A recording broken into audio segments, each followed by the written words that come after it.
5 अगस्त को आए धराली डिजास्टर के बाद 147 लोग दबे हुए हैं अंदर। हम ये नहीं कह सकते आज की तारीख में हम नहीं निकाल सकते। और मैं इकलौता आदमी हूं जो वो आ रहा है ना वीडियो में, सीटियां बज रही हैं, मैं उसके ऊपर गया हूं और मैं 3 दिन वहां पैदल रह करके 17,500 फीट पे मैं इकलौता ऊपर से नीचे आया हूं। एक मैसेज देने के लिए गया था मैं कि क्या हम खाली बस यही बात करें कि भाई ऐसा होना चाहिए, या हम आज जब वहां पे आ रखा है डिजास्टर तो हमारे को तो इतना बढ़िया मौका मिल रखा है रिसर्च एक्टिविटी कैरी आउट करने का। यूकॉस्ट के बच्चे वाडिया इंस्टीट्यूट के जो आज थ्योरी पढ़ रहे हैं उनको तो वहां पे कैंप लगाना चाहिए। प्योर सामने ग्राउंड है। आज हमें उन चीजों को करने की जरूरत है, नहीं तो 147 लोग, हम ये नहीं कह सकते कि हम छोड़ देंगे उनको, कल तो हमें भी छोड़ना पड़ेगा चीजों को। हम खाली ये बोलें कि धराली दब गया है, इन लोगों ने यहां पे बनाया। हमारी जो जिम्मेवारियां थी, कैसे साइंटिस्ट ने, वैज्ञानिकों ने इसको ब्लेम गेम बना दिया। मान लो, मैं नहीं कहता हूं सबने, लेकिन मैं ऐसी कई मीटिंग्स अटेंड कर रहा हूं। आज जियोलॉजिस्ट कह रहे हैं हिमालय अनस्टेबल है। यार हिमालय तो अनस्टेबल है ही, लेकिन क्या हिमालय अनस्टेबल है तो चाइना भी मान रहा है इस बात को? चाइना तो वहां से बढ़ रहा है आगे। मोदी जी ने जब नाम दिया प्रथम गांव तो हमें कितना जोश आया। धराली में जो गांव है वो प्रथम गांव है। प्रथम गांव का मतलब उसको सारी वैल्यू मिलनी चाहिए। और प्रथम गांव क्यों बोल रहे हैं, वाइब्रेंट विलेज क्यों बोल रहे हैं? क्योंकि चाइना का थ्रेट उस वैली से बहुत स्ट्रांग हो गया है। पहले एक बटालियन होती थी, अब वहां पे पूरी ब्रिगेड है। वहां पे आईटीबीपी का डिप्लॉयमेंट बढ़ गया है, जो सबसे पहले बॉर्डर पे रहते हैं। इसका मतलब थ्रेट उस जगह से आ रही है। और हम लोग फंस गए हैं कि साइंटिस्ट ने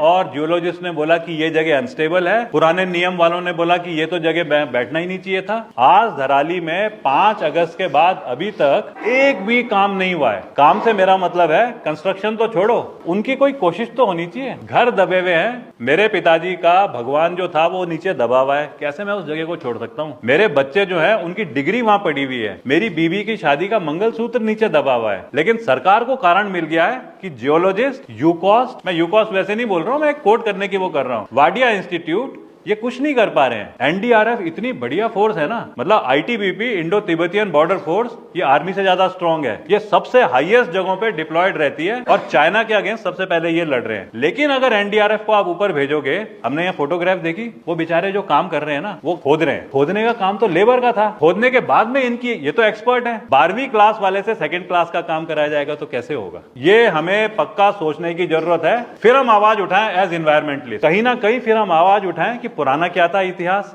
हम करें ये इन्वायरमेंट था।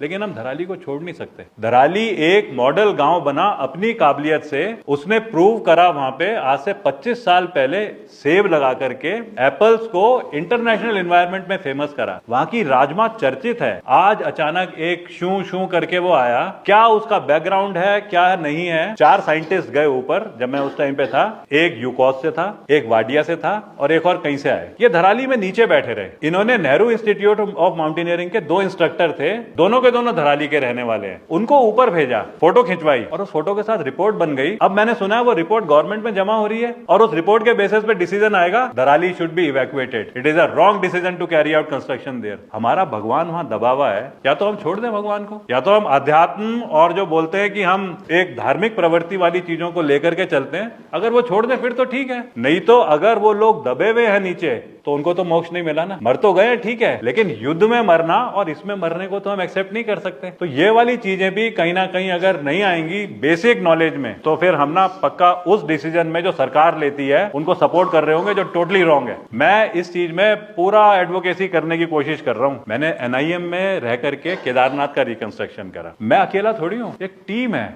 वही धराली के लड़के मेरे साथ गए, उन्होंने केदारनाथ का वो करा। आज वो मेरे को देख रहे हैं कि सर तू इतना ज्यादा अपने को मतलब अपनी इंटरेस्ट देख रहा है कि हमारी आवाज नहीं उठा सकता। कितना अजीब लगता है मेरे को। हमें कहीं ना कहीं थोड़ा और समझने की जरूरत है कि डिजास्टर जो है ना, disaster can not be taken as a thing कि जो हमने सुन लिया वो हो गया है। हमें पुराना इतिहास समझने की जरूरत है। हम हिमालय के रहने वाले लोग हैं, हम अपने घर को छोड़ नहीं सकते। अगर हम अपने घर को छोड़ने वाली बात है, वो तो 100 साल पहले छोड़ देते। पुरानी गाथाएं क्या होती हैं, लोग हाइट में रहते थे अब नीचे आ गए, यार वो तो मजबूरी होगी उनकी, क्या करेंगे अब? ये इसके बाद डिसीजन जब होगा ना तो वो सबके सब ना नीचे आ जाएंगे। रहे हैं पहाड़ खाली हो रहे हैं, हम कह रहे हैं यहाँ पे पलायन हो रहा है, हम ऊपर से पलायन का कारण बना रहे हैं। अब लोग नीचे आएंगे धराली से, क्योंकि आ चुके हैं, अब शुरू हो गई सर्दियां, वो लोग ना वापस ही नहीं जाएंगे। मैं जब गया धराली इस बार, तो एक लड़की है, उसकी शादी हो रखी है धराली में, तो वो अब वहां से वापस नहीं जा रही, वो कभी पहाड़ में इधर चढ़ रही है, कभी उधर चढ़ रही है। एक परिवार, सूरज नाम का लड़का है जो दब गया नीचे, उसकी माँ वगैरह ना वो घर के अंदर गुमसुम हो गए हैं, और हम यहाँ पे ये लेकर के चलेंगे कि धराली से हम बॉडी को निकाल ही नहीं सकते। वहीं बगल में आर्मी के 10 लोग दबे हैं, वो भी तो हमारी तरह इंसान है, उन्होंने 7 लोगों को निकाल दिया और हम 147 में एक भी नहीं निकाल पाए। ये कैसे हो सकता है? अगर ये हो सकता है फिर ये डिबेट जो है ना ये फ्यूटाइल है, फिर तो कोई तुक ही नहीं है डिबेट्स का। Discussion should go to a conclusion also. मतलब हम लोगों के लेवल पे हम डिसीजन मेकर्स नहीं है, लेकिन हम इन्वायरमेंट में ये बताने के बजाय कि डिजास्टर का क्या तरीका है, हमें ये बताने की भी जरूरत है। अगर साइंस और साइंटिस्ट आज बन चुके हैं तो फिर आज तो हमें इसका एडवांटेज लेना चाहिए। हमें तो ये देखना चाहिए कि हम आपदाओं से लड़ेंगे कैसे और फिर ऊपर रहेंगे। वो क्वेश्चनेबल होगा बाद में कि किस प्रकार से रहेंगे और क्या होगा। पहला स्टेज तो हमारा ये होना चाहिए, अदरवाइज हम नुकसान कर रहे हैं।